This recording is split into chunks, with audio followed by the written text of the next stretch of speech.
Good morning students. आज हम कक्षा 5 विषय हिंदी फर्स्ट का पाठ 13 किताबें कविता का अध्ययन करेंगे। इस कविता का की कुछ पंक्तियां हम पहले पढ़ चुके हैं, उनका भावार्थ हम समझ चुके हैं। अब आगे की पंक्तियों का भावार्थ आज हम इस वीडियो में समझेंगे। ठीक है, सबसे पहले थोड़ा सा दोहरान कर लेते हैं कि हमने है ना क्या पढ़ा था। देखो, इस कविता में किताबें नामक इस कविता में किताबों का, पुस्तकों का महत्व बताया है। पुस्तकें क्या होती है? हमसे बातें करती है अर्थात हमें ज्ञान देती है, ज्ञान बता है ना, उनसे हमें ज्ञान प्राप्त होता है। किताबों से ही हमें विज्ञान, साहित्य, कला सभी क्षेत्रों की जानकारी हमें किससे मिलती है? किताबों से मिलती है। अगर किताबें नहीं होती तो हम अतीत के बारे में नहीं जानते। अतीत में क्या घटित हुआ था, है ना, हमें अतीत में जो मानव उसके क्रियाकलाप कैसे थे, उन जो हमारे जो आज हम धार्मिक ग्रंथ हैं, ज्ञान की जो पुस्तकें हैं, वो अतीत में ही लिखी गई थी और उन्हीं के द्वारा ही हम आज उनको पढ़कर ही हम ज्ञान अर्जन करते हैं, ज्ञान प्राप्त करते हैं। अगर ये किताबें नहीं होती तो हमें है ना बीते हुए समय की जानकारी नहीं होती। बीते हुए समय में कौन कौन से आविष्कार हुए, किन किन क्षेत्रों में क्या क्या हुआ है, इसकी जानकारी हमें नहीं होती। तो किताबों का हमारे जीवन में बहुत महत्व है। और किताबों से ही हम देखो, पुराने जमाने हर किसी भी समस्या का हल हम किताबों में पढ़कर ही ढूंढ लेते हैं।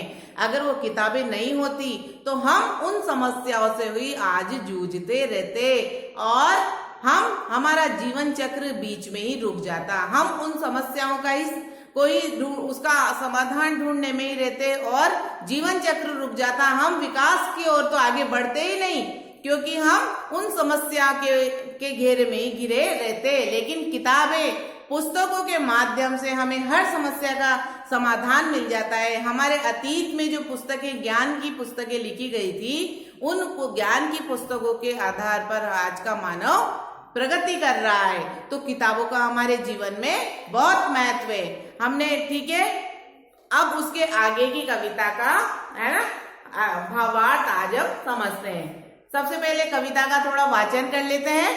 देखो, क्या तुम नहीं सुनोगे इन किताबों की बातें? किताबें कुछ कहना चाहती है, तुम्हारे पास रहना चाहती है। किताबों में चिड़िया चहचहाती है, किताबों में खेतियां लहलहाती है, किताबों में झरने गुनगुनाते हैं, परियों के किस्से सुनाते हैं। देखो, यहाँ पर कवि किताबों का ही महत्व बताते हुए क्या कह रहा है कि क्या तुम नहीं सुनोगे।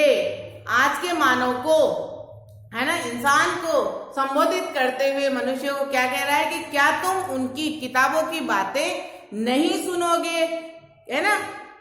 किताबें कुछ कहना चाहती हैं, अर्थात इसका भाव क्या है कि किताबें हमें, हमारे लिए, मनुष्य के लिए बहुत उपयोगी है। किताबों में जो लिखा होता है वो मनुष्य जीवन के लिए बहुत उपयोगी है। और उनकी बातें सुनना यानी उनको पढ़ना, उनसे ज्ञान अर्जन करना। किताबें क्या करती है? हमें ज्ञान देती है और अर्थात किताबें हमारे लिए महत्वपूर्ण होती है, उपयोगी होती है। इसीलिए हमें किताबों का पढ़ना चाहिए, ज्ञान को अर्जन करना चाहिए। किताबें कुछ कहना चाहती है, तुम्हारे पास रहना चाहती है। और पास रहना चाहती है अर्थात किताबों को पढ़कर उससे प्राप्त, है ना, हम उसको पढ़ते हैं तो उसमें रुचि होती है हमें पढ़ने की और हम आगे से आगे उसका पढ़ना चाहते हैं। ठीक है, इन किताबों से ही हमें ज्ञान प्राप्त होता है। अब इन किताबों में देखो क्या क्या दिया होता है। किताबों में चिड़िया चहचहाती है, यानी चिड़ियों का चहकना भी इन किताबों में वर्णित है।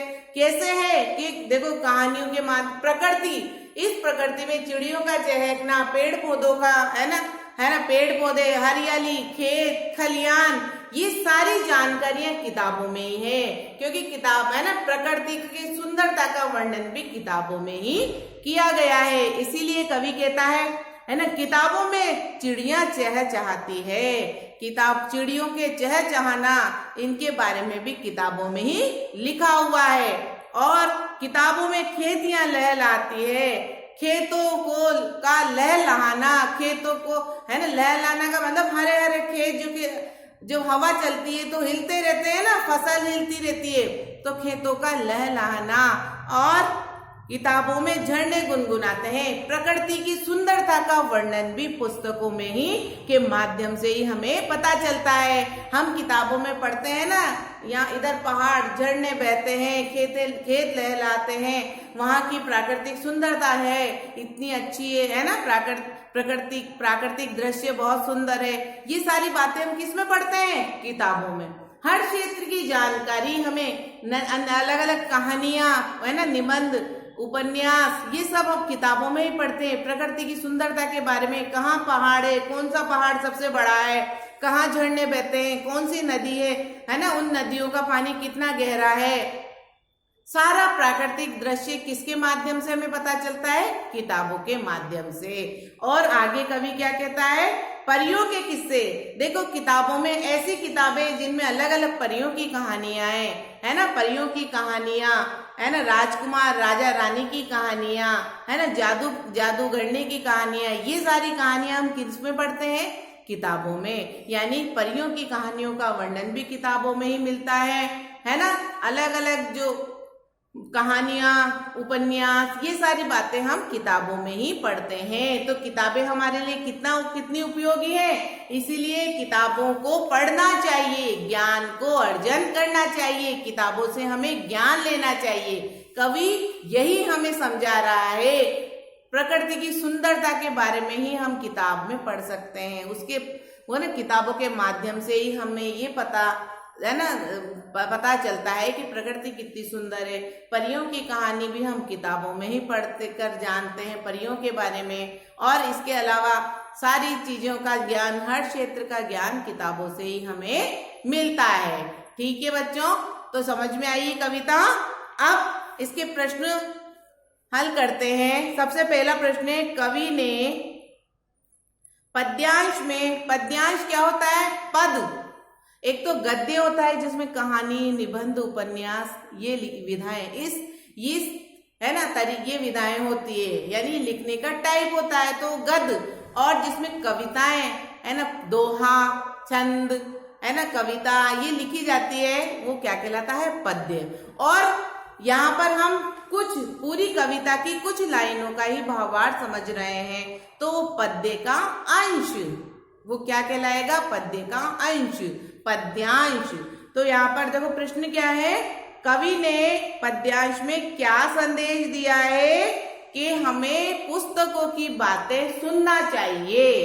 क्या संदेश को लिखा है ना, क्या तुम नहीं सुनोगे इन किताबों की बातें, अर्थात हमें कवि क्या संदेश दे रहा है कि हमें किताबों की बातें सुनना चाहिए। अगला प्रश्न क्या है, प्रकृति के मनमोहक वातावरण का परिचय हमें कहाँ से मिलता है?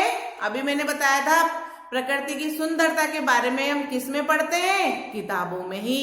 तो यहाँ पे प्रश्न क्या है, प्रकृति के मनमोहक वातावरण का परिचय हमें किताबों से ही मिलता है।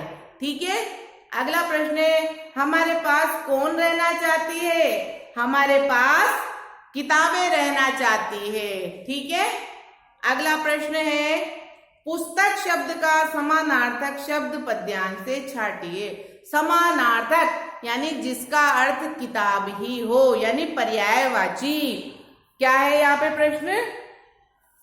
पुस्तक का पर्यायवाची। अब पुस्तक का पुस्तक पर्यायवाची क्या होते हैं? समान अर्थ जिनके होते हैं। तो पुस्तक का पर्यायवाची क्या है? किताब। ठीक है, तो पुस्तक का पर्यायवाची क्या है? पर्यायवाची समानार्थक, उसके समान अर्थ वाला शब्द। पुस्तक के समान अर्थ वाला शब्द क्या है? किताब। ठीक है बच्चों, अब नेक्स्ट वीडियो में हम आगे की कविता का भावार्थ समझेंगे। Thank you.